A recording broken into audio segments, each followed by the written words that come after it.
1857 की क्रांति को पूरी दुनिया याद रखती है। ये वह क्रांति थी जहां से अंग्रेज़ों के खिलाफ बगावत की मुहिम छेड़ी गई और अंग्रेज़ों के खिलाफ युद्ध लड़ना शुरू हो गया। इस क्रांति में झांसी का महत्वपूर्ण योगदान था। झांसी की रानी लक्ष्मीबाई युद्ध को लड़ रही थीं, लेकिन उनके एक सैनिक ने गद्दारी कर दी, जिसकी वजह से रानी को अपनी जान से हाथ धोना पड़ा और उसके बाद झांसी अंग्रेज़ों के कब्जे में आ गई। ये गद्दार था दुल्हाजू, जिसे रानी लक्ष्मीबाई ने ओरछा की जिम्मेदारी दी थी और दुल्हाजू को रानी लक्ष्मीबाई के सबसे वफादार सिपाहियों में गिना जाता था, लेकिन वह अंग्रेज़ों के साथ मिल गया और उसने ओरछा गेट खोल दिया और इसके बाद अंग्रेज़ झांसी में घुस गए और उन्होंने हर तरफ पैसे बात नहीं होंगे, लोगों को मारना काटना शुरू कर दिया और इसके बाद ही युद्ध की पूरी रणनीति बदल गई। 1800 देश की आज़ादी की लड़ाई का जो पहला संग्राम था, उसके प्रमुख नायकों में झांसी की रानी लक्ष्मीबाई का नाम लिया जाता है। उन्होंने कम उम्र में जो बलिदान और शौर्य की इबारत लिखी, उसको पूरा देश जानता है और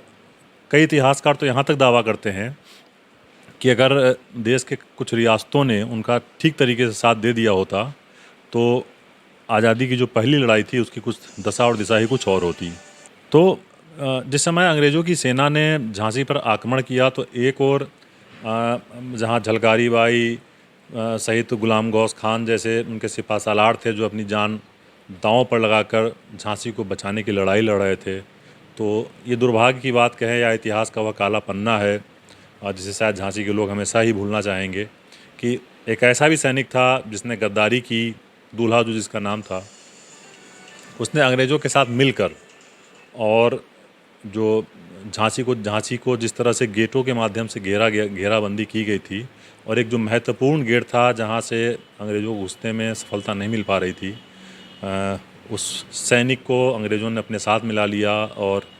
उस रास्ते से अंग्रेज़ों को झांसी में घुसने में मदद मिली, जिसके बाद झांसी की स्थिति सैन्य दृष्टि से काफ़ी कमज़ोर हो गई और अंग्रेज़ों की सेना ने यहाँ काफ़ी उत्पात मचाया, काफ़ी नुकसान किया और उसके बाद जो नुकसान हुआ वो सभी लोग जानते हैं। तो ये थी कहानी उस गद्दार की जिसकी वजह से 1857 की क्रांति में रानी लक्ष्मीबाई को अपनी जान गंवानी पड़ी और आज भी लोग इस इतिहास को भूलना चाहते हैं और इससे जुड़ना नहीं चाहते। 18 लोकल के लिए झांसी से शाश्वत सिंह की रिपोर्ट।